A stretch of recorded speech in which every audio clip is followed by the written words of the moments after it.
suis intéressé particulièrement à l'événement. Je suis allé faire des entretiens parce que je voulais, en quelque sorte, voir une sorte d'incarnation concrète des questions que je m'étais posées pour formuler ce projet de thèse.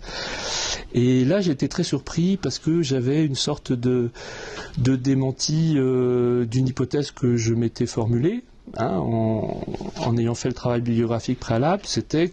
L'hypothèse, c'était de dire que le postmodernisme architectural était une forme d'accomplissement, finalement, de ce travail de remise en question théorique de l'après 68 et de ce travail autour de l'architecture dessinée. Bon, c'était une hypothèse. Vous savez, les hypothèses, en général, elles sont bateaux, hein. On répond toujours par oui. Si c'est une bonne hypothèse, normalement c'est oui. Si c'est non déjà, il faut me remettre en question. Mais après on raffine. C'est là où ça devient intéressant. Donc voilà, je m'étais dit ça. Et en allant voir les gens, plus personne n'était postmoderne. Tout le monde rejetait l'étiquette. Je me suis dit, mais comment ça se fait ? Jean Castex, par exemple, que je suis allé interroger et qui a fait l'immeuble des services techniques à Versailles. Je vais l'interroger et il me dit, bah non, moi j'ai jamais été postmoderne, j'ai toujours rejeté l'étiquette. Ah, tiens donc. Bernard Huette, de qui je me suis senti proche pendant quelques années, et avec qui j'ai travaillé à l'école de Paris-Belleville avant d'être embauché à ACS, même chose. Alors que lui, il me semblait justement incarner la manière la plus noble de ce mai 68 théorique et intellectuel et architectural. Et tout le projet de l'UP8 était un projet, pour moi, le projet de création de l'UP8, qui est aujourd'hui Paris-Belleville, incarne le mieux le projet de 68, c'est-à-dire un architecte théoricien et en même temps un bon architecte moyen susceptible d'intégrer des collectivités territoriales. Huette, lui non plus, n'avait jamais été postmoderne. Ah, et pourtant, c'est quelqu'un, Huette, qui au début des années 80 disait encore je suis architecte parce que je ne construis pas, et je ne construis pas parce que je suis architecte. C'était balèze. Et à l'époque, il était encore proche du mouvement des AM, de Clear et Culot, etc. Bon, donc là, déjà, premier étonnement. Et puis le second étonnement, il m'est venu plus particulièrement de l'ouverture des cartons d'archives à partir de 98, au moment des 30 années, au moment où le blocage, le premier verrouillage des archives a sauté. Et là, je suis allé les consulter et je me suis aperçu que les choses, en fait, étaient beaucoup plus complexes qu'on me l'avait raconté. C'est-à-dire que, par exemple, le décret qu'André Malraux va annoncer le 6 décembre 68 à la radio, chez Yves Mourouzi, sur France Inter, que l'école des Beaux-Arts est morte.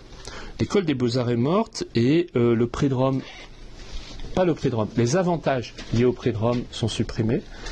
C'est-à-dire que le séjour à la Villa Médicis, évidemment, ça n'intéresse plus grand monde quand la commande est aussi abondante en France. En revanche, les avantages liés au prix de Rome sont très importants, puisque, pour se remémorer l'époque, si vous aviez le prix de Rome, votre carrière était faite. Puisque quand vous reveniez de Rome, vous étiez intégré à plusieurs listes d'agréments de ministères constructeurs. Donc, quand vous étiez prix de Rome, eh bien, vous preniez de l'avance sur tout le monde. C'était une immense carotte. Puisqu'à l'époque, la commande était dévolue par des ministères constructeurs. Le ministère des Postes construisait une poste à Saint-Brieuc, à Lannion, à Marseille, à Grenoble, à Toulouse. Le ministère de l'Éducation nationale construisait ses collèges partout en France. Le ministère de la Défense, ses casernes, etc., etc. Et quand vous étiez sur plusieurs listes d'agréments tout en haut à la fois, vous aviez la commande assurée pour la vie, quasiment. Donc, Malraux met fin à ce système. Et il met fin à ce système, il l'annonce à la radio le 6 décembre. Et en allant voir les archives, je me suis aperçu que le 4 avril, le décret qui met fin au système des Beaux-Arts est prêt pour la signature. Donc on peut se demander jusqu'où mai 68 n'a pas retardé, d'une certaine manière, l'avancement des réformes. Et en fouillant un peu plus loin, je me suis aperçu qu'en fait, tous les gens qui vont se faire remarquer après mai 68 étaient tous déjà engagés dans les commissions de réforme de l'enseignement, et à des hauts niveaux. Et ce, notamment sur la décision de l'État lui-même, par le biais de la direction de l'architecture, qui à l'époque était incarnée par quelqu'un de tout à fait remarquable, qui est Max Kérien. Et Max Kérien va placer tous ces gens, tout jeunes, à peine nommés, pour certains, dans les commissions de réforme qui vont décider finalement de l'après 68. D'autre part, le Grand Palais, toute une partie des réformes faites au Grand Palais, au groupe C, finalement, elles étaient déjà enclenchées. L'introduction des sciences humaines, les enseignants en sciences humaines sont déjà au groupe C, les historiens sont déjà intégrés au groupe C. Et puis, au groupe C, on travaille sur des sujets réels et plus sur une île artificielle au milieu de l'Atlantique.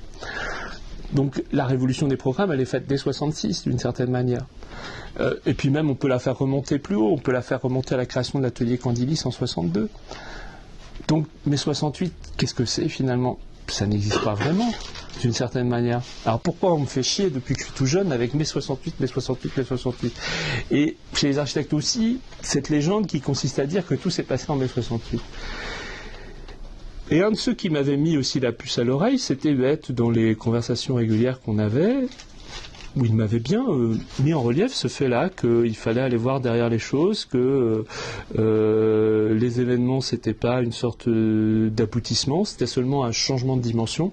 Si vous voulez, mai 68, c'est plutôt une politisation générale, une montée en généralité des revendications et une sorte de radicalisation. Mais pour la vie de chaque univers, les choses sont inscrites depuis un moment. Je veux dire, qu'on fasse sauter, ça faisait partie du deal, hein, fin des ministères constructeurs, fin des avantages liés au prix de Rome, fin du numerus clausus, mais quand on regarde les chiffres, il y avait plus de gens à l'extérieur de l'école qu'à l'intérieur. Il y avait plus de 2000 admissionnistes à la veille de 68 et il y avait seulement 2000 élèves intégrés à l'école. Donc de toute façon, ce système n'aurait pas pu tenir. Il était déjà à bout de souffle. Donc, mai 68, d'une certaine manière, a accéléré les événements ou il les a retardés, si on regarde ce décret du 4 avril, ou, et là, Huette me l'avait bien dit, il a rendu le retour en arrière impossible.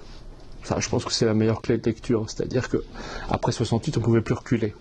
Parce qu'il y aurait certainement eu des effets dilatoires, certainement eu des forces opposées qui auraient ralenti d'une certaine manière ces réformes. Donc, et je présente ces hypothèses, c'était en 98, c'était à Columbia, ça s'appelait Recessing May 68, vous avez vu que mon anglais est fabuleux, et c'était Jean-Louis Cohen qui organisait cette rencontre. Je présente ces hypothèses, je venais de les voir, hein, je venais de voir les cartons d'archives pendant 6 mois, ça venait de se concrétiser. Et Huette prend la parole après et il me traite de révisionniste. Et là je me dis mais c'est pas possible, on s'entend bien, on a partagé des hypothèses, des questions communes et tout.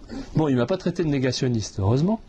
Mais si on lit Les Assassins de la mémoire de Pierre Vidal-Naquet, qui est un ouvrage très intéressant sur cette question de la place de l'histoire, il dit bien que toute histoire est révisionniste, et c'est quand elle devient négationniste que ça commence à poser un problème. C'est-à-dire que toute histoire révise la vision du passé à l'aune des enjeux du présent. Il se trouve que j'avais 40 ans de moins que Huette, et que je n'ai pas vécu mai 68, je suis né en 69, et que la manière dont j'ai vécu, perçu, compris cette période était forcément différente de la sienne. Mais là, je me suis dit, pourquoi lui, comme ça, alors qu'on était d'accord, m'attaque? Et en fait, finalement, je m'étais peut-être mal posé la question. C'est-à-dire que mai 68 a une incidence, a une importance concrète dans une forme de libéralisation et de décentralisation de la commande. Hein? Mai 68, d'une certaine manière, c'est un accompagnement, une accélération de 2 mouvements de fond. Après mai 68, en supprimant les listes d'agréments, qu'est-ce qu'on va mettre en place? Le concours, la concurrence entre les individus, une forme de libéralisation de la dévolution de la commande. Et puis, qu'est-ce qu'on va mettre en place progressivement après mai 68? D'abord, dans le cadre de la politique des villes moyennes, il y a eu des concours à La Roche-sur-Yon, à Rochefort, par exemple. On va mettre en place une autonomie progressive des collectivités territoriales qui sera confirmée en 1983 par les lois de décentralisation. Et après, c'est plus le ministère de l'Éducation nationale qui va construire des collèges partout en France, c'est le conseil départemental qui va s'occuper des collèges, le conseil régional des lycées et les mairies des écoles primaires. Et chacune de ces collectivités va organiser ses propres concours. Donc libéralisation, décentralisation. Au fond, ce mouvement-là de mai 68, c'est important, mais il manquait un aspect que je n'avais pas saisi, c'était le moment mythique. D'où le titre de ma thèse lors de sa soutenance, c'est les architectes et le mythe de mai 68. Parce que chaque génération se constitue sur un mythe, se constitue sur un mythe fondateur. Je dirais le problème pour nous tous dans cette salle, c'est qu'on est un peu en rate de mythe collectif, si vous voulez. Bon, avoir eu 20 ans au moment de la chute du mur de Berlin, c'est compliqué a posteriori. C'est très compliqué, surtout au vu des derniers résultats des élections en Italie, par exemple. Bon. Mais eux, cette génération-là, et eux, je dis cette génération, c'est très large. Hein. Je veux dire, on pouvait avoir des gens de 20 ans d'âge différents, biologiques, qui sont pratiquement contemporains au moment de la crise. Ce qui compte, c'est l'âge sociologique. C'est-à-dire, est-ce qu'ils sont installés ou pas installés, quelle position ils occupent dans la hiérarchie, quelle probabilité ils ont de se rencontrer autour d'un événement de remise en question profonde des structures de l'ordre existant. Donc, la crise rend pratiquement contemporain des gens qui ont des différences d'âge parfois assez importantes. Edgar Morin est contemporain de Romain Goupil, et pourtant ils ont 20 ans, 25 ans d'écart. Bon. Donc c'est ce moment-là qui, chez les architectes, a été très important. Et c'est ce moment-là qui a créé une forme de temps intérieur vécu en commun. Et c'est pas le temps quantitatif, parce qu'après tout, si on s'arrête à la chronologie, ça dure 3 semaines. Bon, ça commence avant, ça va loin après. Après, on peut faire toutes les chronologies étirées qu'on veut, et elles sont toutes aussi justes. Mais c'est ce temps, surtout qualitativement, vécu en commun. Et c'est sur ça que s'est fécondée cette génération, et c'est grâce à cet élan vital qu'elle a su absorber à ce moment-là, bien qu'elle a réussi à changer notre monde, d'une certaine manière, jusqu'à mon HDR sur les années 80. Je voyais l'autre jour une petite vidéo des étudiants nantais à la fac sur une page Facebook qui partaient à la manif contre la réforme en cours, Parcoursup, etc. Ils étaient 300 à peine. C'était pas beau, c'était dur, quoi. Quand on voyait les images, on se disait le mouvement il est mal parti. Et en même temps, sur les images, ils ont tous la banane.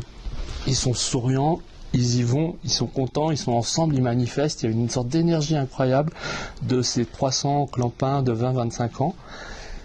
Et là, oui, on se dit, quand même, la jeunesse, la force d'entraînement d'un mouvement social et tout. Imaginez les autres. Baby boom, ils sont des milliers, des dizaines de milliers du même âge. Ils font bouger la France entière. Ils emmènent derrière eux les ouvriers au bout de 10 jours. Ils mettent la France en grève générale pendant 15 jours. La plus grande grève générale que le pays ait jamais connue, même plus forte que 36. Mais il y a de quoi avoir une confiance de chef pour la vie. D'une certaine manière, on comprend bien comment dirais-je, à la fois la prétention parfois insupportable des gens de cette génération, la confiance en eux qu'ils ont pu acquérir à ce moment-là, et leur capacité à modeler le monde suivant les différents passages dans la société. Hein. Le verre de lait de Pierre Mendès France, les yéyés et la mini-jupe, le gauchisme 68 arts, les winners des années 80, les silver economy de nos années, c'est toujours les mêmes. Hein. C'est toujours les mêmes qui fixent l'agenda. Donc ça faisait aussi partie de mes questions en arrière-plan. Et les architectes étaient particulièrement un terrain d'exploration privilégiée. Pour toutes les raisons que j'ai données. À la fois des raisons sociologiques de domination. Hein. Le Grand Paris de Nicolas Sarkozy, 5 des 6 équipes françaises étaient typiquement conduites par des gens de cette génération, par exemple. Enfin, les indicateurs sont légion, hein, si on veut les trouver. Ils sont toujours très influent. Donc ça j'avais en ligne de mire. Et puis les architectes, à cause de la production spécifique de ce moment-là, dans leur univers d'architecture de papier, de théorie, et de volonté de réintellectualiser, de faire basculer les références de l'architecte artiste vers l'architecte intellectuel.